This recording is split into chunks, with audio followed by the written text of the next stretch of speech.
Wakey, wakey, sleepyhead. Grab your phone, get out of bed.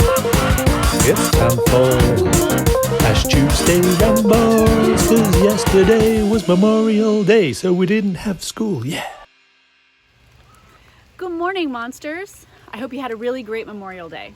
After reading all of your responses to the wonder questions, I think that some of you are going to have some really weird animal menageries in your house someday. I mean, really, pit bulls and ferrets? Crazy. Anyway, animal adoption partnered with spaying and neutering all of your pets is going to make you the most responsible pet owners ever. And speaking of pets, to the Pooch Report. Did you know the average dog produces 3 times as much poop as the average human? Weird, isn't it? Thank you so much, Meg. Fascinating. So, what is an animal? I'm an animal, you're an animal, Meg's an animal, but it's not really an interesting question, is it? More interesting question is, what do I think is an animal, but really isn't an animal? So, is an amoeba an animal? What about a virus? What about a bacteria? What about a Venus flytrap? Are any of these things animals, or are they something else? Well, when you ask this question, the best thing to think of is that there are 4 main characteristics of animals. The first one being, all animals are multicellular. So an amoeba is a single-celled organism, and multicellular, multi means many. So an amoeba being a single-celled organism means that it is not an animal. Number 2, all animals are eukaryotic. Eukaryotic. Eukaryotic, opposed to prokaryotic, means that all of the cells of a eukaryotic organism have a nucleus in those cells. So remember, you are a eukaryote. Bacteria, on the other hand, are prokaryotes. They don't have nucleus in their cells. And so therefore, bacteria, also not animals. Number 3, all animals are heterotrophic. Heterotrophs eat stuff to get their energy.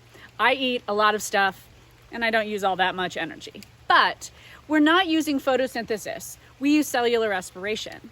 A Venus flytrap does break down some insects to get some energy, but it only uses photosynthesis and it doesn't go through cellular respiration. Therefore, Venus flytrap, not an animal.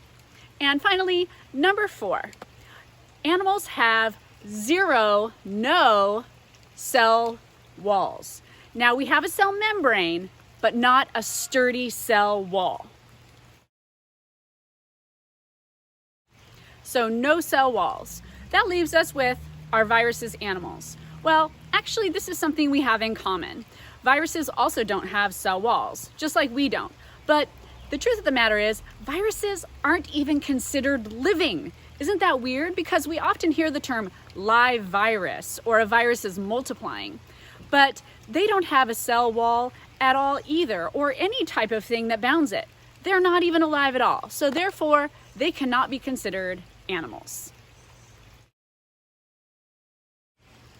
All right, so you guys, when you're out in nature and looking at something and you're thinking, is this an animal? Think about it. Is it multicellular? Is it eukaryotic? Is it heterotrophic? And does it have cell walls or not? If all of those things apply, it's an animal. And you can always use a reference. So, speaking of animals, let's touch base with advanced animal science. Hey guys, so this week we're gonna be looking at how the palm oil industry affects animals. And it's kind of depressing. It's not a happy topic, but it's really important that we understand how our choices and the things that we purchase at the store impact animals around the world. This documentary is going to be a bit of a call to action. It might make you look at ingredients a little bit closer and make some different choices in how you're shopping. So again, always come back to the ethology. If we believe that animals are sentient and valuable, then the things that we buy that affect them, that matters. So endure the documentary, learn a lot, and have a great week. I'll see you guys all next week. And as I said to her at the time, I said, if it isn't cheddar, it isn't cheese. Oh,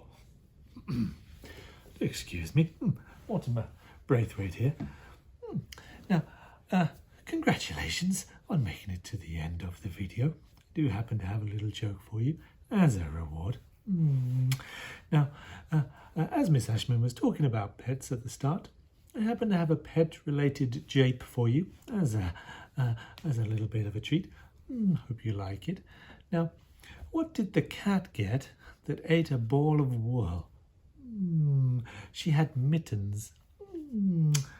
As I say that, as amusing as that is, it would be remiss of me not to remind you that probably the likely outcome would have been probably intestinal obstruction and fecal compaction and quite possibly death. So, really, should your pet eat any foreign object, I would certainly seek a veterinary advice. Not something to trifle with.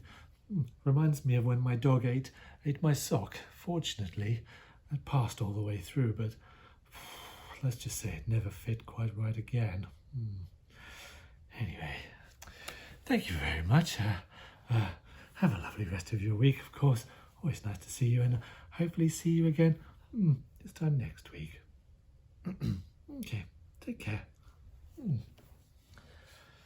So like I said, Parmesan, no. Brie, and Camembert, well, I